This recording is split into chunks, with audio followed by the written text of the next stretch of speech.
Welcome to Tommy's Holiday. Yesterday's drive took me to Loch Lomond in the Trossachs National Park for a hill walk up Connick Hill, and then into Tarbet on the shores of Loch Lomond. This morning my drive keeps me in the national park to see the beauty of the Falls of Falloch. The drive into Glencoe is amazing before I arrive at the Bridge of Orchy. After this quick stop, it's on to Glencoe, and finally to Fort Williams for the evening. Join me on this adventure. Good morning, Tarbet. As I continue my drive north along Loch Lomond and onto the River Falloch, the Falloch Falls, a beautiful waterfall, is my first stop on the drive into Glencoe. The car park is just off the road and a short walk to where one finds two very different viewing points.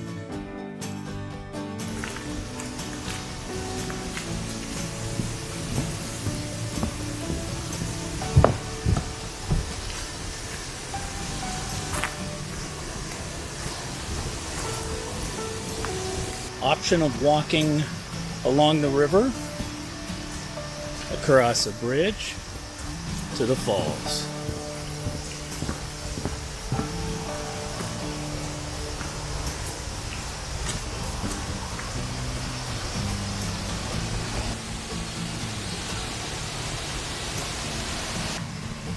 Woven Sound is a unique viewpoint sitting over the edge of a cliff. It's part of the Scottish Scenic Routes project to enhance the natural landscape of the area with a series of art installations. Designed by John Kennedy,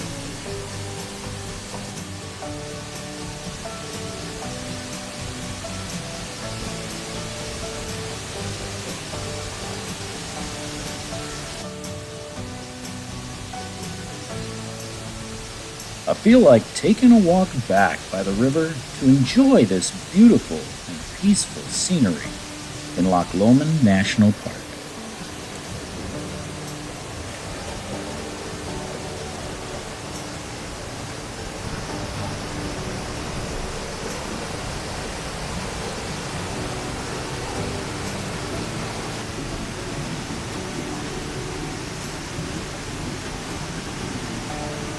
Today, the total drive is about 75 miles, so I set up a dash camera to film this beautiful drive. It's the first time using this device, and it seems to have worked fairly well. My next stop is the Bridge of Orchy, where I was able to get my drone out for some great aerial video. This is a short little hike. Little walk, actually, about 100 yards to the bridge. The bridge over the River Orchy was constructed just after the Battle of Culloden in 1746 by the British Army to facilitate the speedy movement of troops in the Scottish Highlands.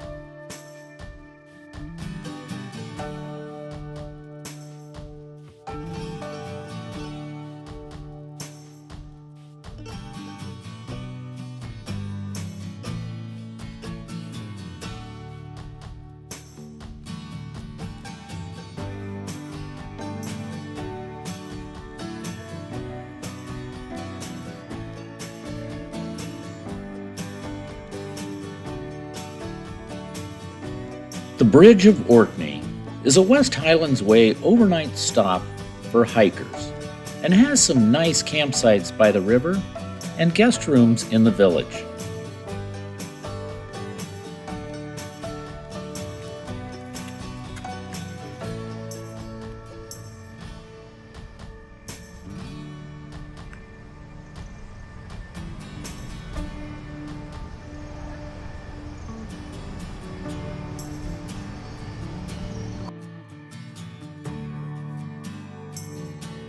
This is a beautiful drive in Glencoe, where I check out Signal Hill, Glencoe Visitor Center's turf house, and a quarry.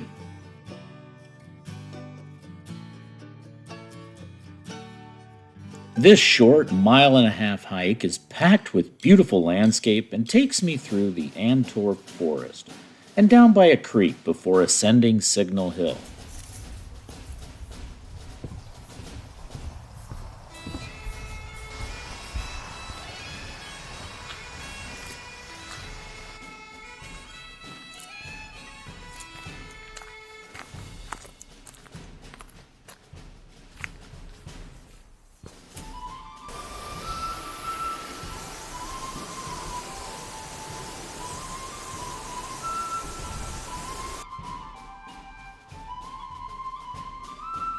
This hill is most famous in connection with the 1692 Glencoe massacre of the MacDonald clan, who were not loyal to the English crown.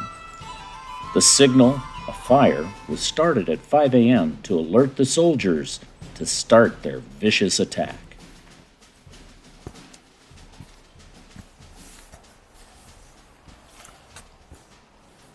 Sitting atop the hill, I grab a snack of cheese and Scottish oat cracker before heading back.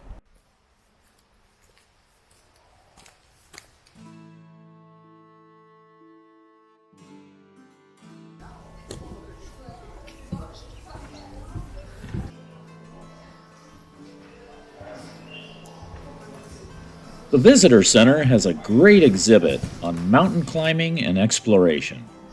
Glencoe is possibly the best climbing venue in Scotland.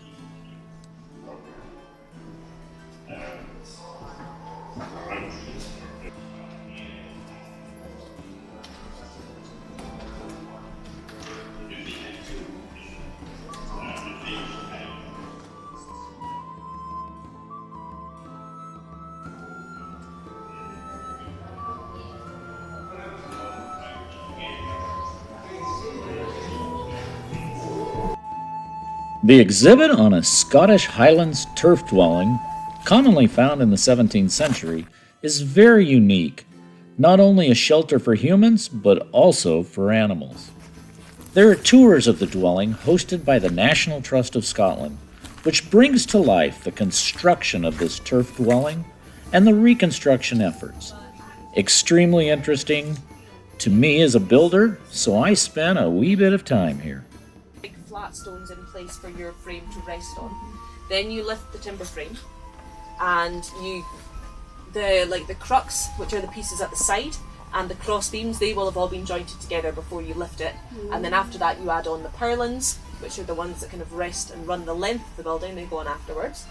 And once you've lifted your frame, you can start doing your interior creel walls and your stone base, the stone foundation for the turf wall. And then once that is in place and the internal walls are in place, the turf is kind of piled up around it. And at the same time, you put the cabers on. Cabers are these kind of rafters, or whatever you want to call them. And then on top of that, you have a layer of under thatch. So in between the cabers, you'll see grass poking through. That creates like a layer for you to attach the thatch onto. That's turf divots that are kind of in a fish scale pattern. And then you thatch the building, and then you do your ridge, and that's the kind of the order that it's done in.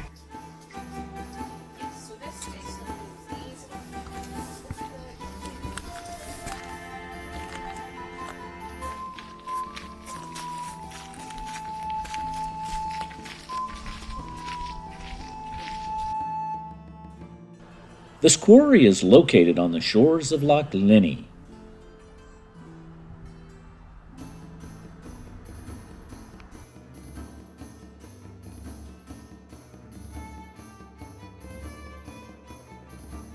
The arch was built in 1822 to lower slate from the upper part of the quarry down some 80 feet.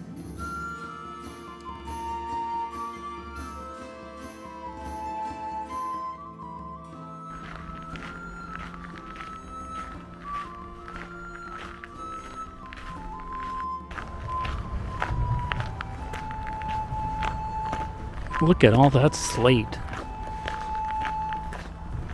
The quarry opened in 1693 and grew in the 1700s with a workforce of up to 300 men. They produced slate for roofing the growing cities. The quarry produced a record 26 million slate tiles in 1845.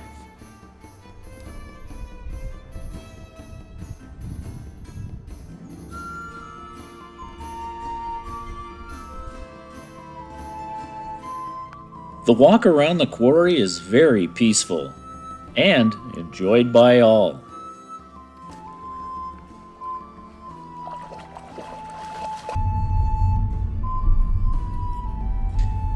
There are many one-lane roads in the Scottish Highlands, and they all have small passing areas to pull over. makes for some interesting driving.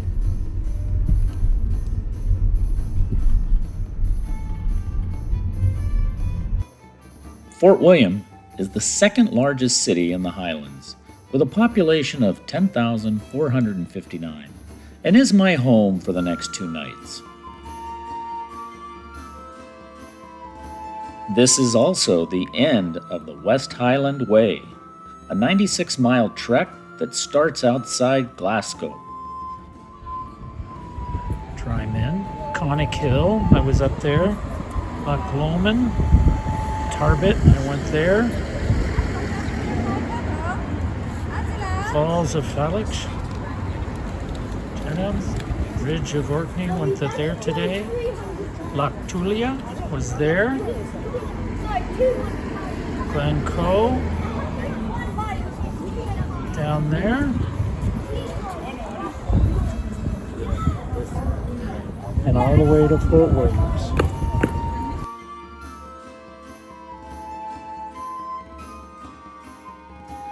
Grab some dinner and walk around the town before bed. Thanks for watching Tommy's Holiday, a scenic drive through Glencoe. Like and subscribe for more Scottish adventures. Tomorrow, the adventure takes me to the Glenfinnan Viaduct, where the famous Harry Potter train takes one to Hogsworth.